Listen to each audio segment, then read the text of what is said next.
Simple harmonic motion problem solving. This unit will solve various free response type problems, starting with simple pendulum energy, a couple graphs here, a bullet block oscillating system, a spring block simple harmonic motion, spring block energy, then a clay bob pendulum, a simple pendulum lab design, and a spring constant lab design. And these are getting more popular with the AP exams. Clay bob pendulum. A 0.020 kilogram piece of clay moving at a speed of 5 meters per second strikes a 0.50 kilogram pendulum bob at rest. Here's the bob, here's the clay. The length of the string is 0.80 meters and the pendulum bob is a height h 0.70 meters above the floor at its lowest point. After the collision, the clay sticks to the bob and the system oscillates as a simple pendulum. A. What is the speed of the clay bob system after the collision? B. What is the maximum angular displacement of the pendulum? And C. What is the period of the clay bob oscillating system? Continuing the problem, what is the total energy of the oscillating system? And E. The pendulum bob makes one complete oscillation, goes like this and comes back, but the string breaks at the lowest point. How far is the bob from its original rest position when it strikes the floor? Part A. What is the speed of the clay bob system after the collision? Use the conservation of momentum at the impact point, as there are no external net forces acting on the clay bob system. Kinetic energy is not conserved, as this is an inelastic collision.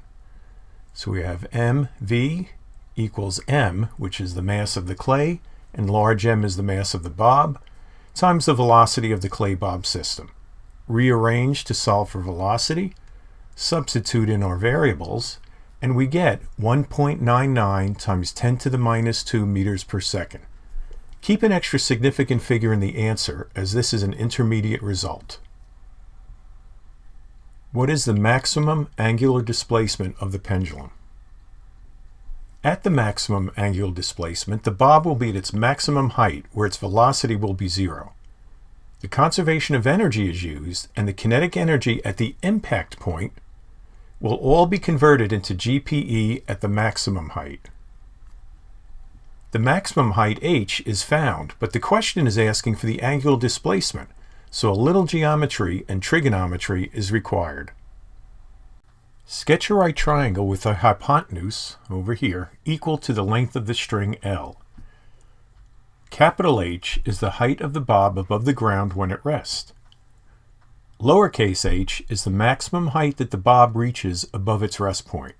The base of the triangle is a horizontal distance from the bob at its lowest point to its highest point. The height of the right triangle is L cosine theta, over here, where theta is the maximum angular displacement of the bob. The maximum height, lowercase h, which will be used to calculate the final GPE, is L, right, that's this whole piece here, minus L cosine theta. For this part of the problem, set the GPE at the initial height of the bob to be 0. All we really need is a difference in GPE between where the bob starts and how high it rises. Time for some algebra. Set the initial kinetic energy equal to the final gravitational potential energy, since the final kinetic energy is 0. So here's our kinetic energy. Here's the GPE at the top. And you have to use both masses, but it's not such a big deal here because why? They just cancel out. So we're left with this, and then we substitute in for h, L minus L cosine theta. Then we switch the sides around, divide through by g. Then we divide both sides by L. And finally we get this expression. We're now ready to substitute in our givens. And we find out the theta is 0.40 degrees. What is the period of our system? Well, we'll use the equation for the period of the oscillating system in simple harmonic motion, which is 2 pi times the square root of L over g. Substitute in our numbers, and we get 1.8 seconds. D. What is the total energy of the oscillating system? The kinetic energy of the oscillating system is less than the kinetic energy of the clay before it struck the bob, as much of the clay's kinetic energy was transformed into heat and deformation of the clay. Remember, it was an inelastic collision. So we're going to use the clay bob velocity, not the velocity of just the clay, and the height h above the ground for GPE. We're going to need that for part A. So here's our total energy, kinetic energy max, which is right here, plus the GPE of the clay bob at that point.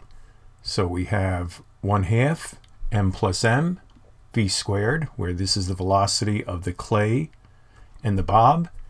Here's the mass again, times gh.